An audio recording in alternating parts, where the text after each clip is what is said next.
Halo semuanya, perkenalkan nama saya Revin Hilarci Syokorompis dengan NIM gitu yang 124087 dari kelas C, kelompok 3, praktikum analisis farmasi tahun 2026.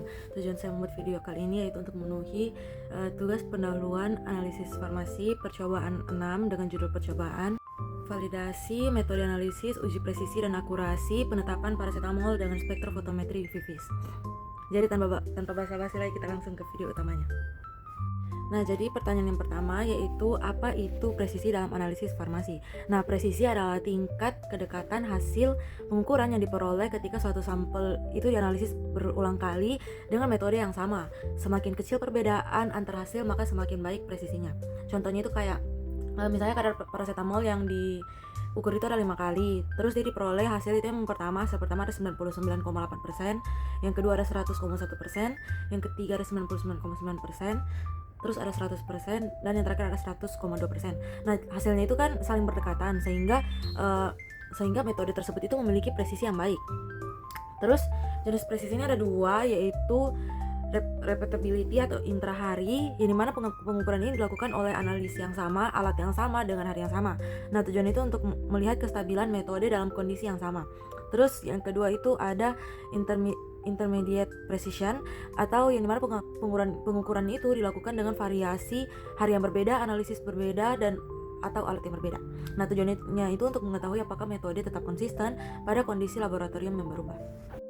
Nah, soal yang kedua itu bagaimana cara menghitung SD dan persen RSD serta maknanya. SD itu atau standar deviasi itu menunjukkan seberapa jauh data menyebar dari rata-ratanya. Rumusnya itu SD sama dengan akar sigma data pengukuran dikurang dengan rata-rata pangkat 2, terus dibagi dengan jumlah data dikurang 1.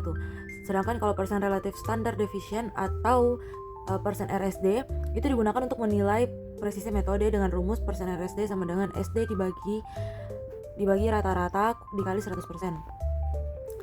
Nah, maknanya itu jika persen RSD-nya kecil, maka presisinya itu akan baik. Nah, umumnya syarat validasinya itu persen RSD itu kurang dari sama dengan 2%.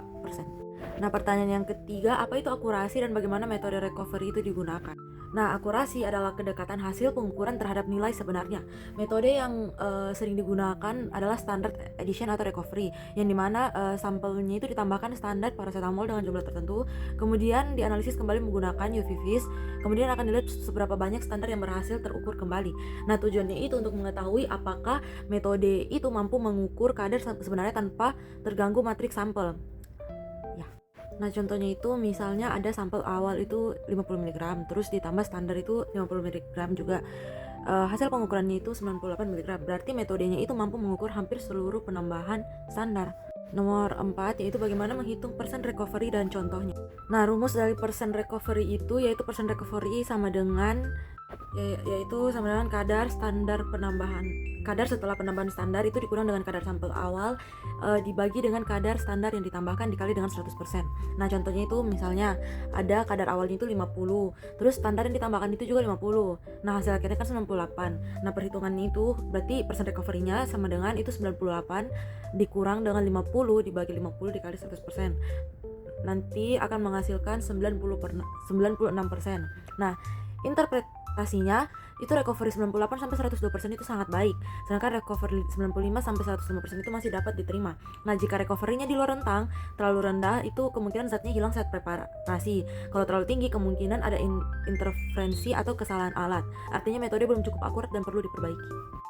Nah, pertanyaan terakhir, mengapa presisi dan akurasi itu penting dalam validasi metode analisis? Nah, presisi dan akurasi itu penting untuk memastikan hasil analisis benar dan dapat dipercaya.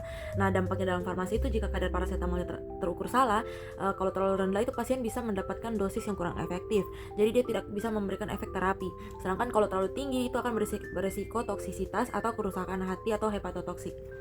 Baik, sekian video tugas pendahuluan dari saya. Mohon maaf bila ada salah kata. Terima kasih. Dadah.